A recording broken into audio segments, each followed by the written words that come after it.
क्या उत्तराखंड की पुष्करधामी सरकार प्रधानमंत्री नरेंद्र मोदी की नीतियों को अनदेखा कर रही है? क्या केंद्र सरकार के आदेशों को नजरअंदाज कर रही है? क्या पर्यावरण को लेकर उत्तराखंड की सरकार संजीदा नहीं है? ये आरोप अब लग रहे हैं सरकार पर और इन्हें लेकर कई तरीके के सवाल उठने लगे हैं। नॉन बायोडिग्रेडेबल है, उसको आप इस्तेमाल नहीं कर सकते। तो इस्तेमाल करना तो दूर की बात है। यहाँ 150 करोड़ लेवल शराब की बोतलों पे सरकार ने एक टेंडर जारी किया है आबकारी विभाग ने। उसके खिलाफ हमने रिप्रेजेंटेशंस भी दिए थे कि मोदी जी एक बात कह रहे हैं, आपका कार्यालय दूसरी बात कह रहा है। प्रिंसिपल सेक्रेटरी एक्साइज को मिले, पोल्यूशन कंट्रोल बोर्ड को मिले, सबको मिले, किंतु कहीं पे इसका कोई संज्ञान नहीं लिया गया। तो उसके बाद हमने पीएमओ में लिखा 23 दिसंबर को, उसका भी संज्ञान नहीं लिया गया। हमें सुनने में ये आया है कि ये टेंडर खोल दिया गया है, गतिमान है कार्य प्रक्रिया, हो सकता है अलॉट भी कर दिया जाए। अगर ये अलॉट हो गया, ये चेतावनी हम रेस करने आए हैं। पद्म विभूषण हमारे स्वर्गीय श्री सुंदरलाल बहुगुणा जी की इस धरती पे, हम लोग टिहरी से हैं, उत्तराखंड से हैं, तो उनके प्रदेश में जिनको एनवायरनमेंट के नाम पे पूरा देश, पूरा विदेश, पूरा भारतवर्ष जानता है, उनके प्रदेश में नरेंद्र मोदी जी के खिलाफ राज्य सरकार जो काम कर रही है केंद्र की गाइडलाइंस के खिलाफ, उस पर हम ये चेताने आए हैं कि यदि इसको निरस्त किया जाए, निरस्त नहीं किया गया तो हम एक जन आंदोलन भी खड़ा करेंगे, ठीक है। और इसमें न्यायालय में भी अगर जो रास्ता होगा कानून में, उसमें भी हम जाएंगे। तो इसको जल्दी से जल्दी। पूरा मामला सिंगल यूज प्लास्टिक से जुड़ा है, जिस पर बैन लगाने की वकालत प्रधानमंत्री नरेंद्र मोदी लगातार करते रहे हैं। लेकिन आरोप यह लगा है कि उत्तराखंड में मुख्यमंत्री के अधीन जो आबकारी विभाग है, उसमें एक टेंडर निकला है जिसमें सिंगल यूज प्लास्टिक इस्तेमाल होने की चर्चा है और इसीलिए अब सवाल उठ रहे हैं और आरोपों के घेरे में पूरी सरकार है, आबकारी विभाग के अधिकारी हैं और अब इस मुद्दे को अलग तरीके से उठाने की कोशिश हो रही है।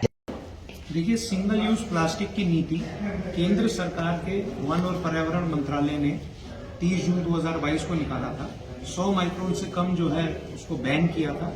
प्रधानमंत्री नरेंद्र मोदी जी ने लाल किले की प्राचीर से इसको किया। भारत सरकार के प्रधानमंत्री कार्यालय ने इसको जारी किया। 12 दिसंबर को भारत सरकार की प्रेस इंफॉर्मेशन ब्यूरो ने इसको जारी किया है। और उसके बाद भी राज्य सरकार ने इसको 150 करोड़ होलोग्राम प्लास्टिक बेस निकालने का एक फैसला किया है सिंगल यूज पे।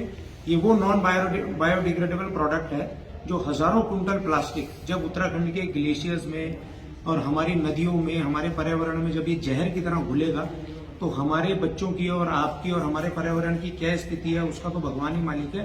पूरे भारत में इससे बहुत बड़ा इफेक्ट पड़ने वाला है, क्योंकि ये भारत सरकार की एक गाइडलाइंस के विपरीत है। तो इसलिए हमने रिप्रेजेंटेशन मुख्यमंत्री जी के कार्यालय को, प्रमुख सचिव आबकारी को, पोल्यूशन बोर्ड को दिया हमने 13 दिसंबर को। उसके बाद उस पर कोई कार्रवाई नहीं हुई तो 23 दिसंबर को हमने पीएमओ को लिखा है। पीएमओ ने जरूर इनको एक रिप्रेजेंटेशन भेजा है, पर हैरतअंगेज रूप से ये टेंडर की कार्रवाई अभी भी जारी है, प्रक्रिया अभी भी जारी है। तो ये क्यों ये कार्य किया जा रहा है?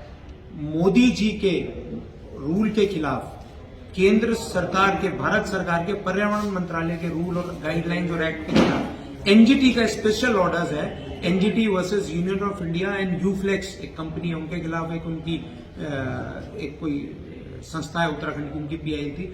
उसमें स्पष्ट आदेश है सिंगल यूज प्लास्टिक को लेकर क्या क्या गाइडलाइंस होनी चाहिए। उन सब आदेशों को ताक पर रखकर, और हमने भी इन चीजों को सरकार को चेताया है, उसके बाद भी क्यों आबकारी विभाग इसको जारी करने पे है और ऐसी क्या जरूरत आन पड़ी कि यहाँ पे ऐसा कौन ऐसी ताकत है जो माननीय प्रधानमंत्री भारत सरकार नरेंद्र मोदी जी के खिलाफ उत्तराखंड सरकार में ये काम हो रहा है, भारत सरकार के वन और पर्यावरण मंत्रालय के खिलाफ ये काम हो रहा है। तो ऐसी कौन सी शक्ति है जो ये कार्य कर रही है? आप लोगों के माध्यम से मैं बात उठाई है, तो इसको तत्काल इसको निरस्त करना चाहिए। अपितु न सिर्फ निरस्त करना चाहिए इस निविदा को, इस निविदा में जो भी अफसर इसमें इन्वॉल्व है उसके खिलाफ एक कार्रवाई होनी चाहिए और किन किन कंपनियों का इसमें जो खेल है वो जनता के सामने आना चाहिए।